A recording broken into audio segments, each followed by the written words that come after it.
So now we're going to move on to our second example, which is number 15 from our textbook. And it states, so once again, I'll read it out as we're working on the problem, but refer to your textbook number 15 for this problem in section 1.5. So it states that the lengths of the sides of a right triangle are consecutive even integers. Find the lengths. So we have a right triangle, and it's saying it's consecutive even. So things like 2, 4, and 6 are consecutive and they're even. So it means it comes one after another, and since it's even, it's going to go up by 2s. And that's it. So that's all we're given, and we have to find the length. So what is this side, what is this side, and what is this side? So the piece of information, the key piece of information that we were provided is that it's a right triangle. So with right triangles, we can do length squared plus the other length squared is going to be the hypotenuse, or the longest side, squared. So we're going to use that. But before we do, we have to set some variables, right? So for the first one, since it said it's even, I'm going to write 2n. Okay, because even numbers means it's a multiple of 2, or in other words, it's divisible by 2. And the other one would be 2n plus 2, because it said it's a multiple of 2, and then the last one would be 2n plus 4, because if you look at it, the difference between where you start off and then the second consecutive number is 4.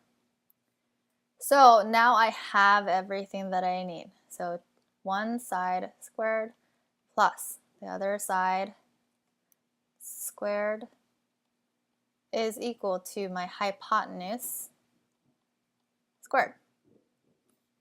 So carrying this out, we get 4n squared plus, and then once again, you can use all different methods for this one. I have 4n squared plus 8n plus 4 is equal to 4n squared plus 16n plus 16.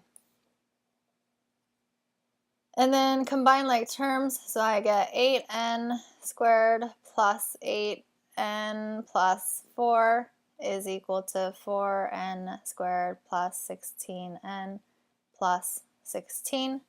And let's carry things over. So subtract 4n squared from both sides. So I'm going to combine some of the processes. And then I'm going to subtract 16n, and then I'm going to subtract 16. Right? So on one hand, I have 0. And on the other hand, I'm going to have 4n squared minus 8n minus 12. And since they all have 4 in common, I'm going to factor that out so it's easier for me to factor the remaining polynomial. So I have n squared plus, minus 2n minus 3 is equal to 0.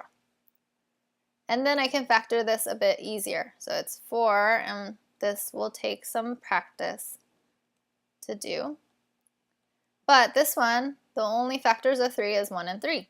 So that's all we can have. And to determine which one is negative, since in between the 2 is negative, I'm going to go with negative 3 and positive 1. So you can check this by multiplying it out. So my two solutions that I can have from this is, since 4 cannot be equal to 0, we can disregard that part. It's either when n plus 1 is equal to 0 or n minus 3 is equal to 0. So the two solutions we can have is when n equals negative 1 or when n equals 3. So let's see. If n was a negative, then 2n would be negative 2. But we're talking about lengths of the side. So if we're talking in terms of the distance of something, we wouldn't have a negative value. So we're going to cross this one out. So in terms of the context, n equals 3 is our solution, but it asks for side of the, or the length of the sides. So one side is 2n, the other side is 2n plus 2, and the other side is 2n plus 4.